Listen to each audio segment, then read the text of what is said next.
여러분 안녕하십니까? 10월 3일 정오뉴스입니다. 첫 소식입니다.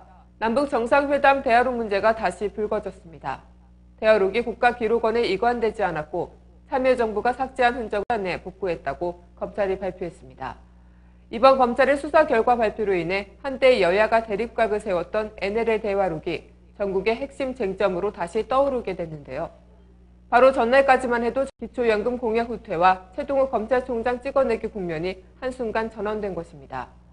청와대에서 대통령 기록물을 이관하는 데 사용한 외장하드, 대통령 기록관 시스템과 서고 등에서 모두 755만 건의 자료를 확인했지만 대화록이 없었다는 겁니다.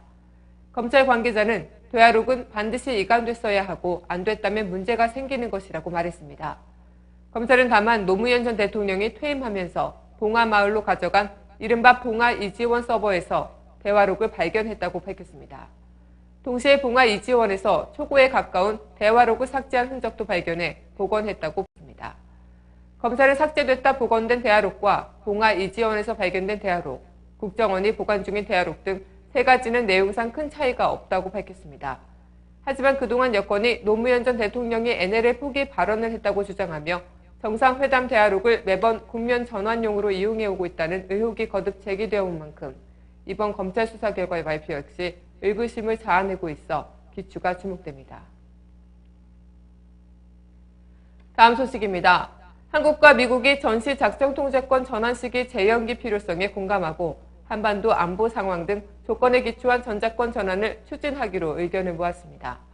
김관진 국방장관과 척 헤이글 미 국방장관은 어제 국방부에서 열린 한미안보협의회에서 한반도 안보 상황을 주기적으로 평가 점검하기로 했고 전작권 전환에 관해 계속 협의하기로 했다고 밝혔습니다. 두 장관은 특히 공동성명에서 전작권 전환이 체계적으로 이행되고 연합 방위 태세가 강력하고 빈틈없이 유지되기 위해서는 조건에 기초한 전작권 전환과 전작권 전환 검증 계획이 중요하다고 강조했습니다.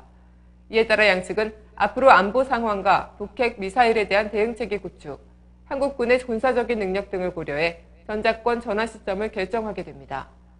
양국 장관은 전작권 전환 이후 미래 연합 지휘 구조 기본 개념에도 합의했는데 북한이 핵무기를 사용할 징후가 포착되면 대응한다는 맞춤형 억제 전략도 승인했습니다.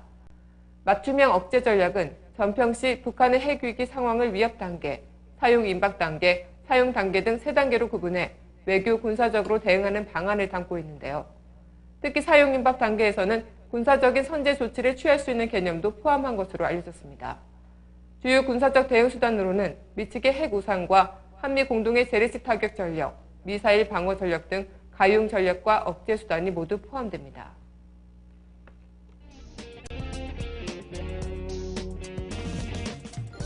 단신입니다. 정부가 내년 7월부터 65세 이상 노인 70%에 최대 20만 원을 지급하는 기초연금 계획을 입법 예고했습니다. 이미 공개된 정부안과 동일하지만 국민연금 장기가입자의 최소 수령액은 10만 원으로 확정하지 않고 정부의 재량권으로 넘겨 논란이 일 것으로 보입니다.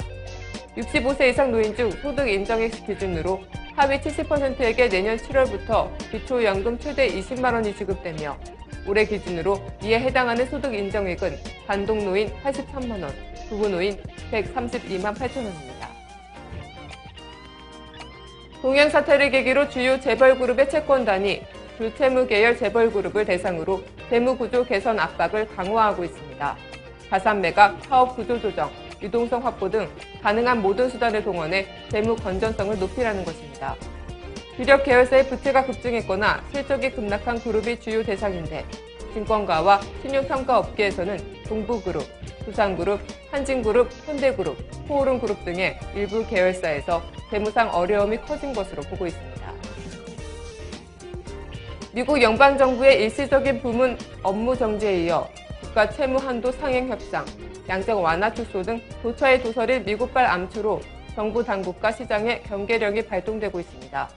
셧다운 기간이 길어지면서 국가 채무 한도 상행 협상이 시한 내에 이뤄지지 못할 경우 안전자산 선호 협상으로 이어지면서 국제 금융시장의 급변동은 물론이고 한국의 실물 경제도 타격을 입힐 가능성이 제기되고 있습니다.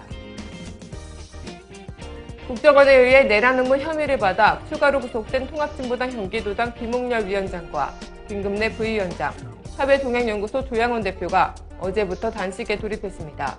진보당 이수정 부대변인은 국정원발 정치공작 사건의 허구성은 시간이 지날수록 명확히 밝혀질 것이라며 구속된 3인의 단식 투쟁에 지지와 성원을 보내달라고 당부했습니다. 오늘 뉴스를 마치겠습니다. 고맙습니다.